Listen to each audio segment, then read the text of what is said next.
तो खबरों के माध्यम से कैसे हम अपनी जर्नल नॉलेज यानी जनरल स्टडी को रिवाइज कर सकते हैं और बेहतरीन कर सकते हैं अपनी नॉलेज को, जिससे आने वाले एग्जाम में हमें बहुत बहुत फायदा हो सकता है। तो यदि आप न्यूज़पेपर में सिर्फ खबर ही पढ़ते हो और इस तरीके से लिंक नहीं करते हो जैसे इस वीडियो में आपको बताने वाला हूं, तो आप बहुत बहुत बहुत ज्यादा नुकसान में हो। यदि आप इस मेथड को अपनाओगे खबरें पढ़ते हुए, न्यूज पढ़ते हुए, तो आपको बहुत फायदा होने वाला है, जिससे आपकी जर्नल नॉलेज या यूं कहे जो आपकी जर्नल स्टडी की प्रिपरेशन है वो स्केल अप होगी। तो चलिए इस वीडियो को शुरू करते हैं और जो मैंने मल्टीपल चॉइस क्वेश्चन आपके लिए डिजाइन किए हैं उनको करते हैं।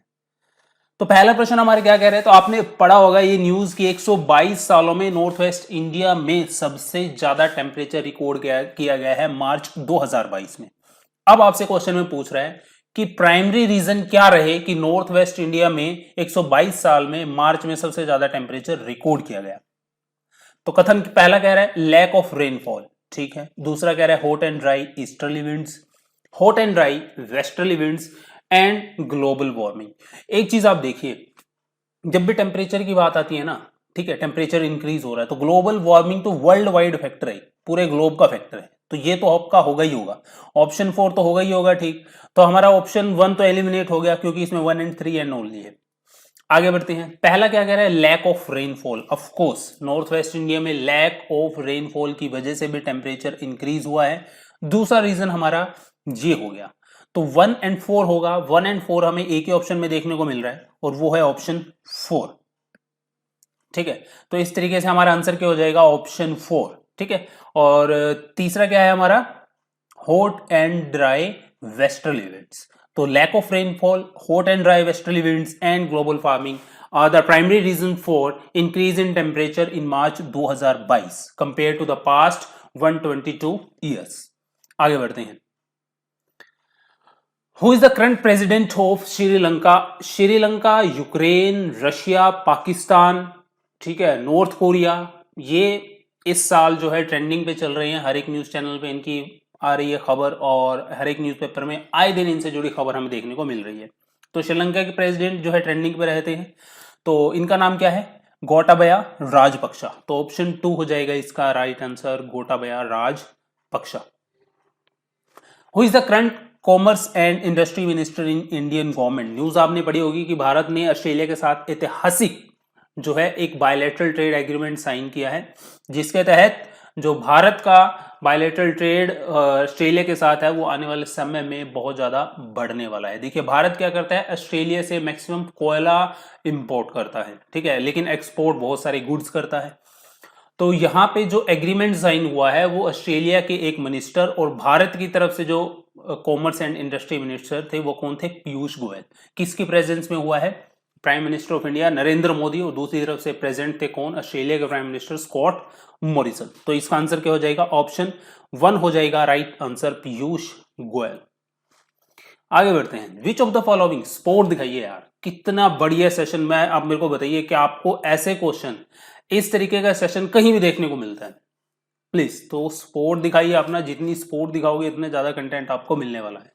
विच of the following countries was biggest trading partner of India in 2021। ये न्यूज आपने पढ़ी होगी कि यूएसए फिर से टॉप पे रहा है भारत के ट्रेडिंग पार्टनर के तौर पर। तो इसका आंसर क्या हो जाएगा, option 4 United state America. Generating funds to finance the deficit which results from excess of expenditure over revenue is known as। देखिए ये न्यूज बहुत चली लेकिन इस पर कोई डिबेट नहीं हुई, क्या कि भारत सरकार आने वाले समय में 14,31,000 करोड़ रुपए की जो है मार्केट से बोरो करेगा, एक तरीके से क्या करेगा, उधार लेगा, और उसमें से 8,45,000 करोड़ रुपए हम जो है हमारे फाइनेंशियल ईयर 22-23 के फर्स्ट हाफ में ही ले लेंगे। तो भारत इतना लोन क्यों ले रहा है, इतनी मनी क्यों बोरो कर रहा है, क्योंकि हमारा जो रेवेन्यू हो रहा है ना उसमें डेफिसिट आ रहा है, सरकार को जो है अपने खर्चे चलाने के लिए लोन लेना पड़ रहा है। तो जब आप अपने डेफिसिट को फाइनेंस करने के लिए लोन लेते हैं या फिर करेंसी प्रिंट करते हैं नई अपनी खुद की, उसे क्या बोला जाता है, डेफिसिट फाइनेंसिंग, ठीक है, क्या बोला जाता है, डेफिसिट फाइनेंसिंग। तो ऑप्शन 3 हो जाएगा इसका राइट आंसर। आगे बढ़ते हैं। Admiral Hari Kumar becomes India's dash chief of the naval staff. आप जानते हैं एडमिरल हरि कुमार भारत के नए chief of the naval staff बने हैं, पर ये कौन से नंबर के चीफ ऑफ नेवल स्टाफ बने हैं ये बता दीजिए। तो ये न्यूज यदि आपने पढ़ी होगी तो इसका राइट आंसर है ऑप्शन फोर्थ राइट आंसर है 25 में। Who is the current tourism minister in Indian government? तो ये मैं क्यों पूछ रहा हूं टूरिज्म मिनिस्टर से रिगार्डिंग, न्यूज आपने पढ़ी होगी कि भारत ने ड्राफ्ट बनाया है अपनी टूरिज्म पॉलिसी का, जिसमें वो ग्रीन और डिजिटल टूरिज्म के ऊपर जोर देगा। तो आपको बताना है भारत के यूनियन टूरिज्म मिनिस्टर कौन है, तो इनका नाम है जी किशन रेड्डी। ऑप्शन 1 हो जाएगा राइट आंसर। टूरिज्म मिनिस्ट्री की वेबसाइट पे जाओगे, दो नाम आपको और देखने को मिलेंगे, श्री श्रीपद येसो और श्री अजय भट्ट। ये दोनों कौन है? ये दोनों स्टेट मिनिस्टर है टूरिज्म के। Ramappa temple also known as the Rudreshwara temple is situated in. Ramappa temple में आपसे क्यों पूछ रहा हूं, आप जानते हैं यूनेस्को वर्ल्ड हेरिटेज की लिस्ट में भारत के दो नए स्थानों को जो है यूनेस्को वर्ल्ड हेरिटेज लिस्ट में शामिल किया गया है। पहला कौन सा है? रमापा टेम्पल, दूसरा है धोलावीरा साइट। रमापा टेम्पल में आपसे पूछ रहा हूं जिसको रुद्रेश्वर टेम्पल कहते हैं, कहां पे पड़ता है? तो स्टैटिक जीके का क्वेश्चन हो गया, तमिलनाडु, कर्नाटका, केरला, तेलंगाना। रमापा टेम्पल पड़ता है तेलंगाना में। ऑप्शन 4 है इसका राइट आंसर, तेलंगाना।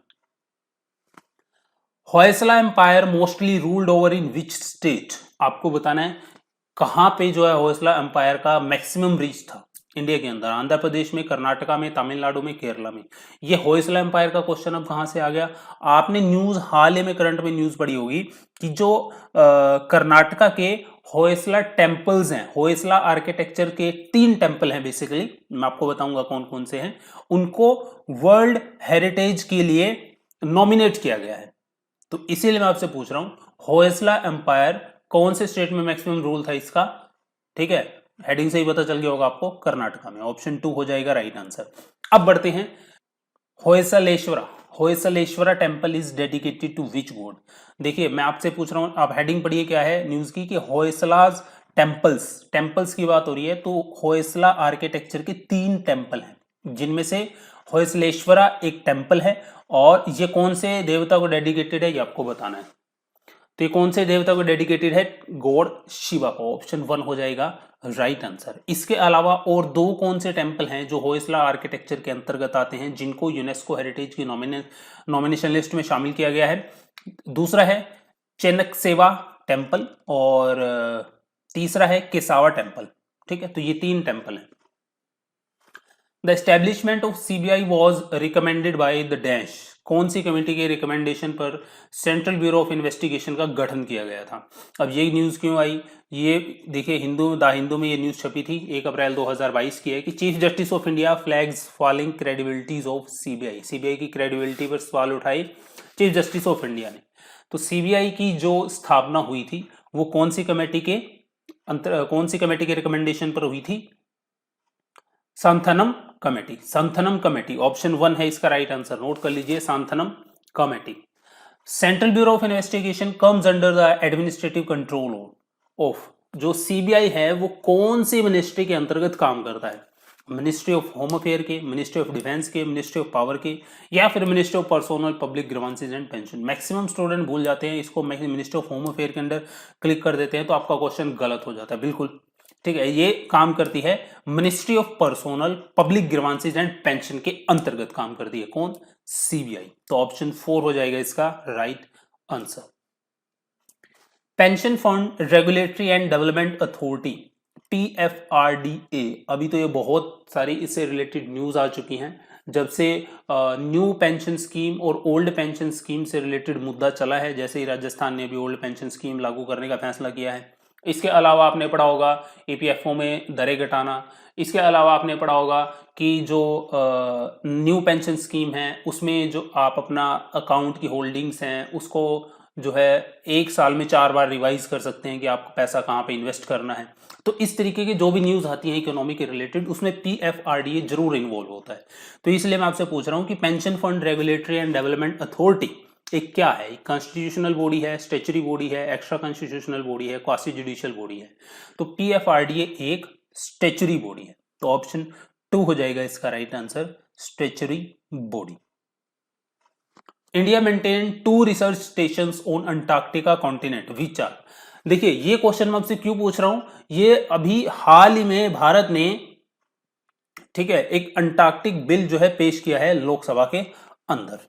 इसका क्या मतलब हुआ? इसका मतलब ये हुआ कि भारत की तरफ से यदि कोई भी व्यक्ति अंटार्कटिका में विजिट करता है या कोई भी व्यक्ति रिसर्च करने के लिए जाता है, कोई भी व्यक्ति घूमने के लिए जाता है या फिर और भी अदर काम के लिए कोई व्यक्ति अंटार्कटिका इंडिया से विजिट करता है, तो उसको बकायदा सरकार से परमिशन लेनी होगी और अपने काम का ब्यौरा देना होगा कि भाई आप अंटार्कटिका क्यों घूमने जा रहे हैं। और इसका सीधा सीधा मकसद ये है अंटार्कटिका को उसके मूल एनवायरनमेंट में प्रिजर्व करके रखना, ठीक है। क्योंकि आप जानते हैं ग्लोबल वार्मिंग की वजह से बर्फ पिघल रही है और अंटार्कटिका हो गया चाहे हमारा आर्कटिक रीजन हो गया, वो वहां पर धीरे धीरे बर्फ पिघल रही है, जिससे हमारे समुद्र लेवल का जो स्तर है वो बढ़ता जा रहा है और खतरा पैदा होता जा रहा है। तो इसीलिए अंटार्कटिका बिल लेके आया गया है लोकसभा में। और अंटार्कटिका में हमारे 2 रिसर्च सेंटर हैं इंडिया के। कौन कौन से हैं? पहला है मैत्री और दूसरा है भारती। तो ऑप्शन 3 हो जाएगा इसका राइट आंसर। कई बच्चे हिमाद्री में कंफ्यूज हो जाते हैं। हिमाद्री आर्कटिक रीजन में है, अंटार्कटिक रीजन में मैत्री और भारती है। What is Cas9 protein that is often mention in news? Cas9 protein क्या होता है? ये आपने जीनोम एडिटिंग के रिगार्डिंग आपने न्यूज में पढ़ा होगा, जीनोम एडिटिंग टेक्नोलॉजी, उसी में ही यूज किया जाता है Cas9 प्रोटीन। Cas9 प्रोटीन दरअसल एक प्रोटीन होता है जिसके माध्यम से हम डीएनए को कट करते हैं, ठीक है। तो एक तरीके से सीजर का काम करता है ये। और तो इसका आंसर इसलिए हो जाएगा option 1, a molecular scissors used in targeted gene editing. तो ऑप्शन 1 हो जाएगा इसका राइट आंसर।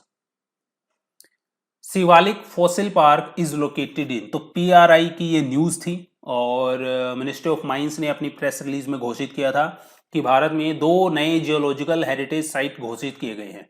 उसी में से एक है शिवालिक फॉसिल पार्क। ये कहां पर पड़ता है? Uttarakhand, waste Bengal, Jammu Kashmir and Himachal Pradesh. तो ये कहां पर पड़ता है जी? ये पड़ता है हिमाचल प्रदेश में। हिमाचल प्रदेश में पड़ता है, इसको नोट कर लीजिए, Shivalik fossil park. The headquarter of Bay of Bengal Initiative for Multi-Sectoral Technical and Economic Cooperation BIMSTEC is located in, हाल ही में वर्चुअल मीटिंग सबमिट हुआ था कहां पर? श्रीलंका में। किसका? बिम्स्टेक का। अब आपसे पूछ रहा है कि निम्नलिखित में से कौन सा कंट्री है जो मेंबर हाँ, यहां सबसे पहले तो आपसे पूछ रहा है हेडक्वार्टर कहां पे है बिम्स्टेक का, तो बिम्स्टेक का हेडक्वार्टर नोट कर लीजिए, ढाका बांग्लादेश में है। ऑप्शन 2 होगा इसका राइट आंसर। आगे आपसे पूछ रहा है कि which of the following are not member of BIMSTEC, BIMSTEC के मेंबर निम्नलिखित में से कौन कौन से देश नहीं है? देखिए, नेपाल है, भूटान है, म्यांमार है, इंडिया है, बांग्लादेश है, थाईलैंड है, ये मेंबर है, लेकिन फिलीपींस और कंबोडिया ये मेंबर नहीं है बिम्स्टेक के। तो ऑप्शन 1 हो जाएगा इसका right answer, Philippines and Cambodia. ये देखिए, बिम्स्टेक इसलिए क्वेश्चन आया आपका, ये चल रहा है न्यूज के अंदर, यदि आप पढ़ते हैं डेली न्यूज, फॉलो अप करते हैं तो आपको पता होगा। Bamiyan Buddha statue recently in news is located in, SSC की प्रीवियस ईयर क्वेश्चन उठा लीजिए, पता नहीं कितनी बार बामियान बुद्धा की लोकेशन पूछी गई है और अब फिर से बामियान बुद्धा ट्रेंडिंग में चल रहा है वर्ल्ड में। क्यों चल रहा है? क्योंकि जो अफगानिस्तान में तालिबान का शासन है, उन्होंने आश्वासन दिलाया है कि बामियान का बुद्धा का जो स्टैच्यू था, जो उन्होंने डिस्ट्रॉय किया गया था, जो उसके रिमेन्स बच गए हैं, वो उसको प्रिजर्व करेंगे, कोशिश करेंगे उसको प्रिजर्व करने की, ठीक है। उसको प्रिजर्व रखा जाएगा और आने वाले समय में उसको कोई नुकसान नहीं पहुंचाया जाएगा। क्योंकि जब उस स्टैच्यू को तोड़ दिया गया था तालिबान के द्वारा, बाद में जो उसको रिमेनिंग्स बच गए थे उसको यूनेस्को वर्ल्ड हेरिटेज लिस्ट में शामिल किया गया था यूनेस्को के द्वारा।